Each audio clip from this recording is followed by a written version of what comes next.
Hi friends, welcome to my channel. நாம் இன்றைக்கி சின்ன மருமகள் சீரியலில் இன்றைய எபிசோடை பார்க்கலாம். காட்டுக்குள்ளே ஃபாரஸ்ட் ஆஃபீஸர் டீம் ரொம்ப மும்முரமாக சேதுவை தேடிட்டு இருக்காங்க. தமிழும் சேதுவும் ஒரு மரத்துக்கு அடியில் தூங்குறத அவங்க பார்த்துடுறாங்க. அவங்கள தமிழும் பார்த்துட்டு சேதுவை எழுப்புறாங்க. சார், நாங்கள் உங்களையும் மேடத்தையும் ஒரு வழியாக கண்டுபிடிச்சிட்டோம். உங்களுக்கு காணாமல் உங்கள் மொத்த குடும்பமும் கவலையாக இருக்குன்னு ஃபாரஸ்ட் டீம் சொல்கிறாங்க. சேதுவையும் தமிழையும் ஃபாரஸ்ட் டீம் காட்டுக்குள்ளேருந்து பத்திரமா கூட்டிகிட்டு வராங்க. இந்த டைமில் மினிஸ்டர் மனம் உடைஞ்சு என் பையனை நானே காட்டுக்குள்ளே போய் தேடி கண்டுபிடிக்க போகிறேன்னு சொல்லிட்டு கிளம்பும்போது தமிழையும் சேதுவையும் பத்திரமா மினிஸ்டர்கிட்ட ஃபாரஸ்ட் டீம் கொண்டு வந்து ஒப்படைச்சிடுறாங்க.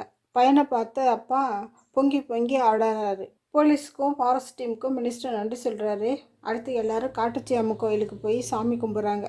சேது அந்த பழங்குடியின தலைவிக்கிட்ட தன் விருப்பத்தை சொல்கிறாரு.